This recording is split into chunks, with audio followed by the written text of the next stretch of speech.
Tout le monde comprend évidemment quelle est la portée des actuels événements. Dans le monde d'aujourd'hui, rien ne vaut que par comparaison.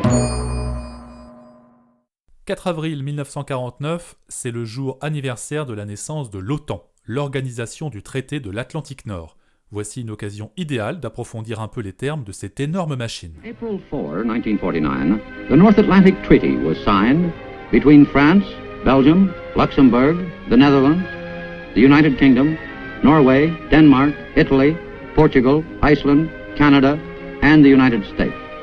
Née au début de la guerre froide, l'OTAN est une alliance politique et militaire dont les deux objectifs restent inchangés aujourd'hui.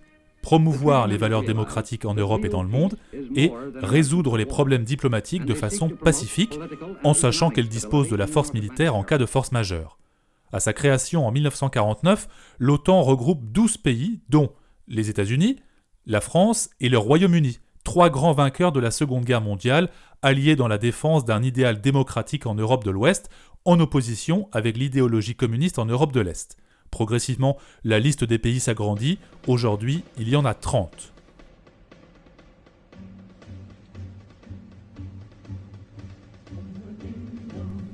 L'OTAN est née dans un contexte de troubles. À la fin des années 1940, dans une Europe qui se relève doucement des ravages de la Seconde Guerre mondiale, il y a un nouvel ennemi pour le monde libre, le communisme.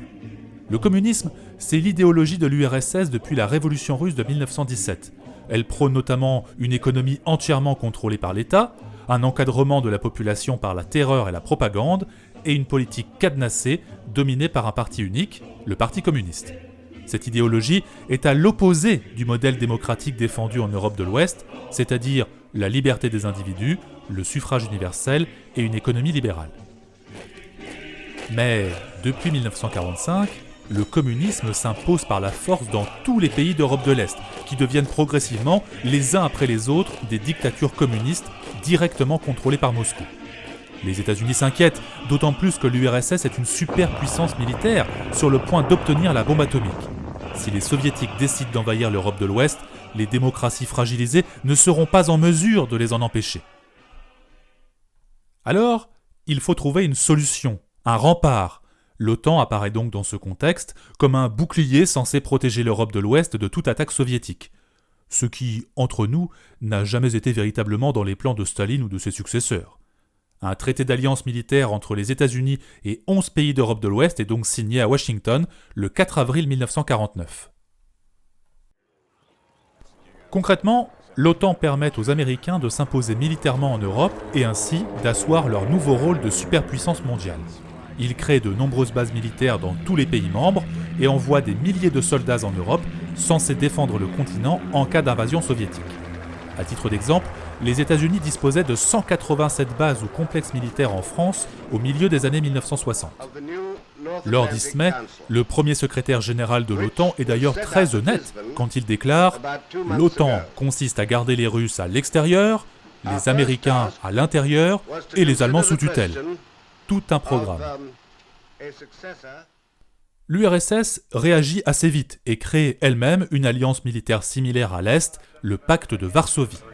Tout au long de la guerre froide, l'OTAN et le Pacte de Varsovie montrent les muscles sans jamais vraiment s'attaquer. Les Occidentaux alignent 4 millions de soldats, les Soviétiques 6 millions. L'OTAN impose 7500 chars en Europe, le Pacte de Varsovie en possède 25 000. Et de chaque côté du rideau de fer, les deux géants installent des rampes de lancement pour des missiles, y compris des armes nucléaires, l'arme de dissuasion par excellence. À la fin de la guerre froide, en 1991, face à l'effondrement de l'URSS et à la dissolution du Pacte de Varsovie, l'OTAN n'a plus vraiment de raison d'être. La menace n'existe plus. Pourtant, un grand nombre de pays européens sont trop dépendants de l'aide militaire américaine et craignent de se retrouver seuls, sans alliés, en cas de conflit. Décision est donc prise de conserver l'OTAN. Progressivement, l'Alliance intègre même des anciens pays communistes et enclenche ses premières opérations militaires au Kosovo en 1999 et dans la lutte contre le terrorisme islamique après les attentats du 11 septembre 2001 à New York. L'OTAN est aujourd'hui partenaire de l'Union européenne dans sa politique de sécurité et de défense.